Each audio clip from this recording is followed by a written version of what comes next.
All right, this is a lot of guitar for the size, the weight, and most importantly for the price point. This is the EART GW2.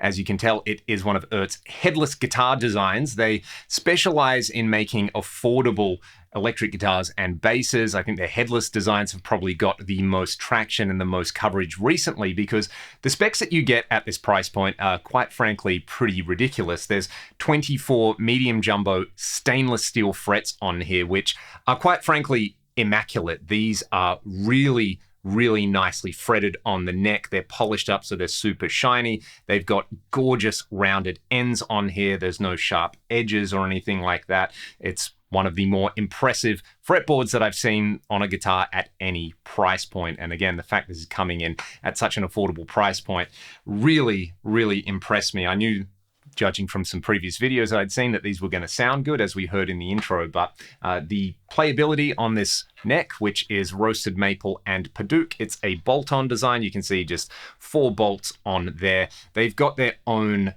way of loading the strings on here. So you take the ball ends through this end piece over here, over a nut and a 0 fret, and then you've got what I believe is probably an OEM design. It says on here that it is licensed by KD patent on here.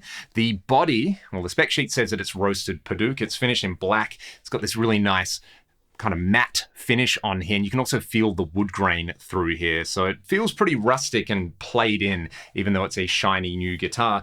A pair of humbuckers on here with a 3-way switch, a volume and a tone. There's no coil split or anything like that on there. I kind of like where the guitar jack plugs into over here as well, so that it stays out of the way. And these are kind of specialized to play in a seated position as well as being comfortable to play standing up. The contours on here when you're playing it sitting down in the dork position that I normally like to play in, resting the guitar on my left leg. This fits really nicely around my torso and my chest. It's a very, very ergonomic instrument. But most importantly, it's really nice to play. And that's the thing that I was most looking forward to with checking out these guitars. I'd seen some clips where they sound pretty good, but until you actually get your hands on something, you can have a really impressive spec sheet for as much as you like. And if the guitar actually doesn't play, it doesn't intone, it doesn't stay in tune, and it doesn't inspire you to play, there's kind of no point there. But this is super impressive. Again, for $400-ish US. They make some slightly cheaper models, some slightly more expensive models with some extra switching and features on here. I think the thing that is most interesting on here are these pickups on here. They're EART branded pickups. And as we heard in that intro, especially with the clean stuff, the neck humbucker sounds really, really sweet.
That's not a sound I would really expect to get out of a guitar that looks like this. The super chunky stuff, as we heard in the intro, is super, super satisfying. Again, the neck is really, really comfortable, really smooth to play on there. I think my closest point of reference for a guitar like this at this price point is probably the Harley Benton Dullahan, which I don't think they make anymore. It's a shame. It's a really nicely put together guitar. There's a couple of details on this that I think I personally prefer. The shape of the neck actually changes from down on the low frets to the high frets. It's kind of a U shape down here, and it flattens out into more of a modern C shape.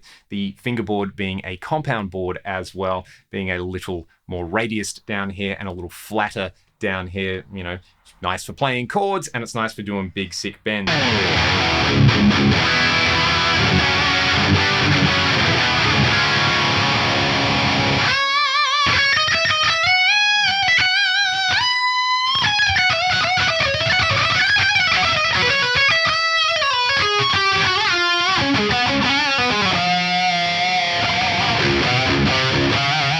Another thing that I like about the way they have voiced these pickups, you can get a classic rock sound out of it with a Marshall style amp. This guitar style, and also guitars at this price point, I think often struggle at just getting a good classic rock crunch. You can get super heavy tones out of them, you can get super pristine cleans, but getting a bit of character with those crunchy, gritty sounds can often be a struggle. I also like that the pickups are pretty well balanced as well. If you dial in a rock crunch on the bridge pickup and you go over to the neck pickup, you get lots of nice sustain and a smoother sound, but you can also do kind of Hendrixy King's X style stuff on the neck humbucker, which I personally really like.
With a middle combination, you can even get an 80s style clean out of it with a lot of compression, chorus, detune, and reverb.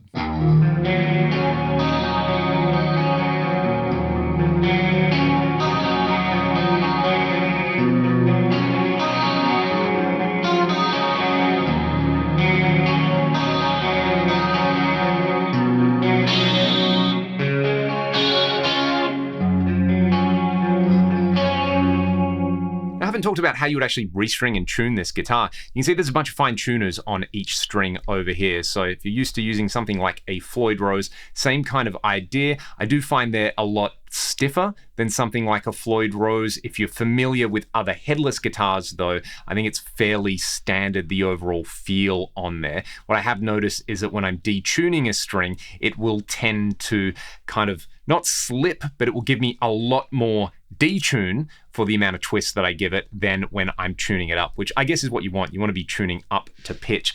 The string loading mechanism on here, I think is really cool as well. I've seen a bunch of guitars like this where you load the string in down at the bridge end, and it just means you have a bunch of like spiky little string ends over here.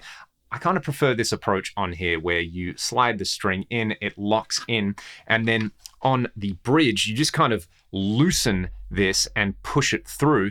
There's even a little tool used for cranking these tuners down and up to pitch really quickly. What's also pretty interesting, I think, is that this is magnetic over here, so you can just kind of slip it into the side of the guitar. Now, I just look at a tool like that and think of all the different ways that I could lose it while I'm playing my guitar. So I'd actually take that off and just keep it in a tool bag that I take in a case or a bag with this guitar, so that when I have to change strings, I can just crank it off without having to sit there and do it manually with these fine tuners.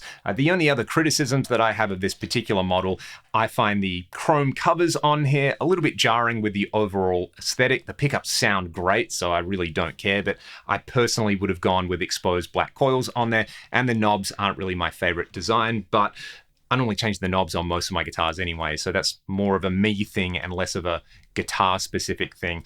At the end of the day, like I said at the start, this is so much guitar for the money. If you're looking for an affordable headless instrument that actually plays really well, probably look no further than this. I think you'd have to pay about double the price to get something similarly spec'd from Ibanez, 3 or 4 times the price to get something similarly spec'd from Strandberg, and then you're just going higher and higher.